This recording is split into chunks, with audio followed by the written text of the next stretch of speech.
بسم الله الرحمن الرحيم. أيها المشاهد الكريم، كثير منا من يعرف كيف يقرأ القرآن، لكن القليل من يعرف كيف يخشع عند القراءة. كثير منا من يجيد فن ترتيل الآيات، ولكن القليل من يعيش مع أنوار وأسرار الآيات. وعليه فإن كنت تريد أموراً تساعدك على الخشوع عند تلاوة القرآن الكريم، تابعني في هذا اللقاء.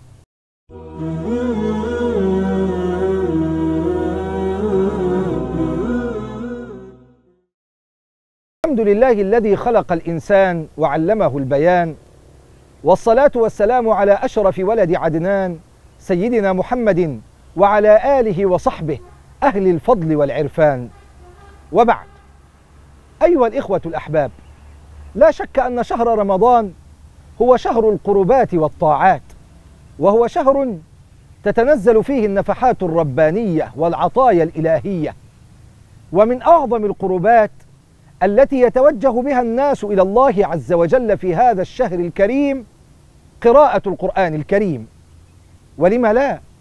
فشهر رمضان هو شهر القرآن، والقرآن كتاب ذو قدر، نزل به ملك ذو قدر على نبي ذي قدر لأمة ذات قدر في ليلة استحقت أن تكون ليلة القدر.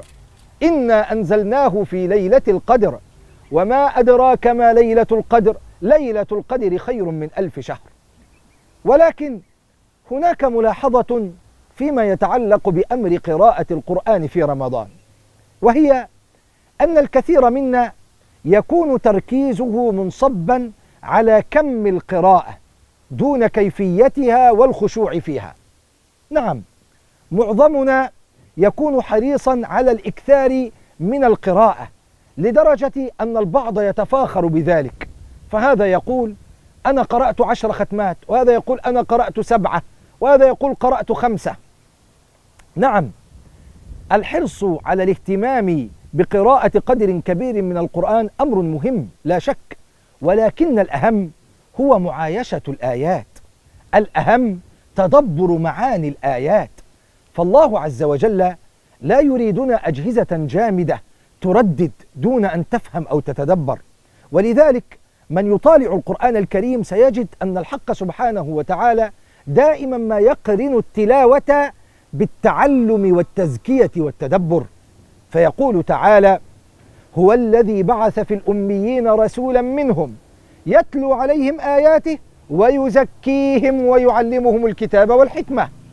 ويقول تعالى: كتاب أنزلناه إليك مبارك ليدبروا آياته وليتذكر أولو الألباب. ومن هنا كان يجب أن نقف على الآداب والأمور التي تساعد القارئ على الخشوع عند تلاوة القرآن، واسمحوا لي أن أجملها في أمور 3.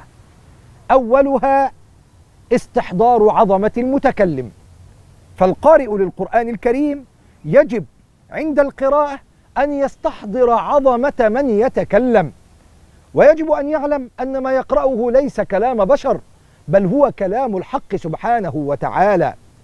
ولذلك من يتتبع آيات القرآن الكريم سيجد أن الحق سبحانه وتعالى يؤكد في أكثر من موضع من القرآن على أن القرآن كلامه، وذلك ليلفت انتباهنا إلى ضرورة استحضار عظمته عند تلاوة كلامه.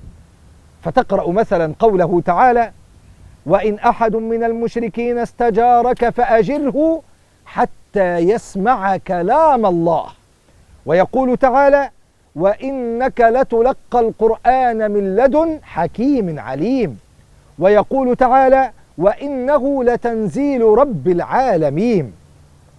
نعم، وإذا نظرنا في أحوال سلفنا الصالح سنجد أنهم عندما كانوا يقرؤون القرآن كان لديهم استحضار لعظمة وجلال الله.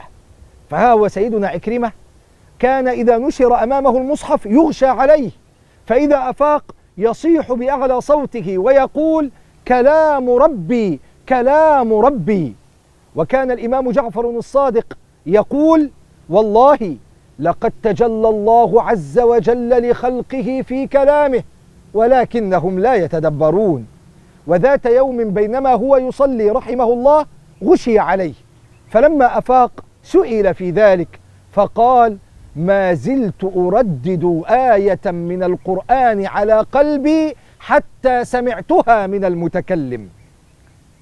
أخ الإسلام، الأمر الثاني أو الأدب الثاني الذي يساعدك على الخشوع عند تلاوة القرآن هو حضور القلب وتفريغه من أحاديث النفس وأحوال الدنيا. نعم، الواجب على الإنسان عندما يبدأ في تلاوة آيات القرآن الكريم يجب أن يفرغ قلبه من مشاغل الدنيا ومشاكلها، وذلك حتى يتمكن القلب من استقبال أنوار وأسرار القرآن، لأن القرآن نور، والنور لا يتنزل إلا على مواضع النور، نور على نور يهدي الله لنوره من يشاء. وهذا الأدب العالي يمكننا أن نستنبطه من قول الحق تبارك وتعالى: لا يمسه إلا المطهرون.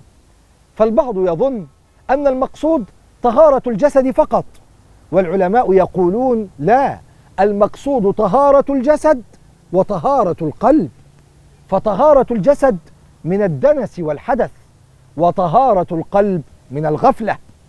كما يمكننا أن نأخذ هذا المعنى من قوله تعالى: إن في ذلك لذكرى لمن كان له قلب أو ألقى السمع وهو شهيد. فمعنى وهو شهيد أي وهو حاضر القلب عند القراءة.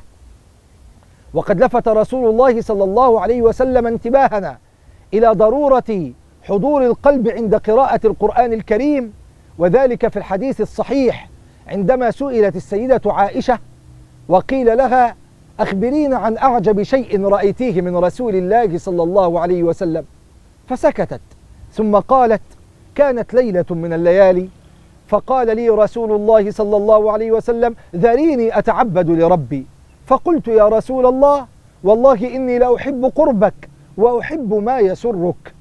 تقول: فقام فتوضأ ثم قام يصلي، فما زال يبكي حتى بل لحيته، ثم بكى حتى بل حجره، ثم بكى حتى بل الأرض، فجاء بلال يؤذنه بالصلاة فوجده يبكي، فقال: ما يبكيك يا رسول الله، وقد غفر الله لك ما تقدم من ذنبك وما تأخر. فقال له رسول الله صلى الله عليه وسلم: أفلا أكون عبدا شكورا؟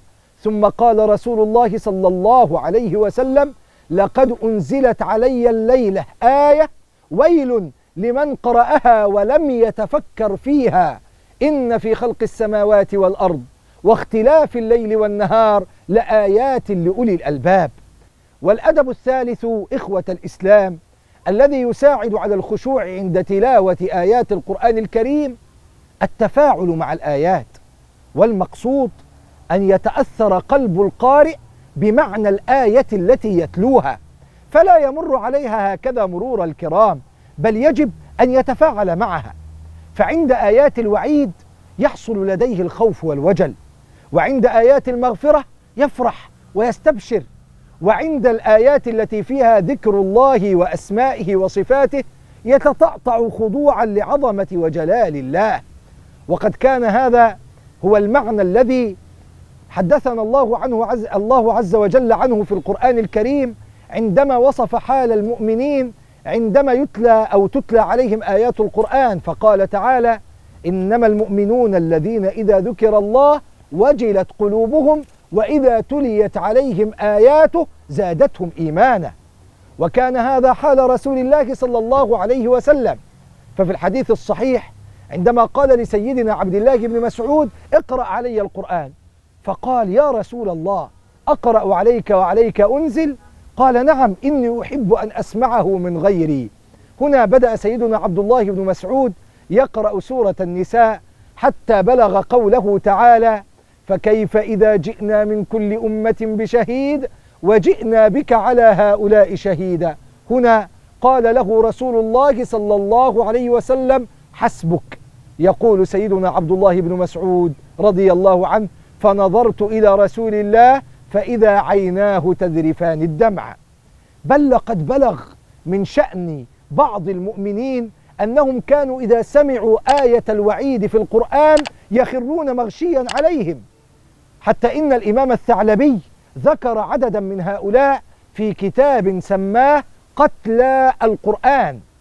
ومن ضمن ما رواه في هذا الكتاب رواية عن الإمام أحمد بن أبي الحواري قال: كنت يوما أسير في طريق من طرقات البصرة فسمعت صيحة فأقبلت فإذا رجل مغشي عليه، فقلت للناس: ما له؟ قالوا: سمع آية من القرآن فخر مغشيا عليه. فقلت: وما هي؟ قالوا: قوله تعالى: ألم يأن للذين آمنوا أن تخشع قلوبهم لذكر الله وما نزل من الحق. أيها المشاهد الكريم، هذه أمور ثلاثة تعينك على الخشوع عند تلاوة القرآن في رمضان خاصة وفي باقي الأشهر عامة. فهل عرفتها؟ أسأل الله العلي القدير أن يرحمنا بالقرآن وأن يجعله لنا إماما ونورا وهدى ورحمة. وصلى الله على سيدنا محمد النبي الأمي وعلى آله وصحبه وسلم.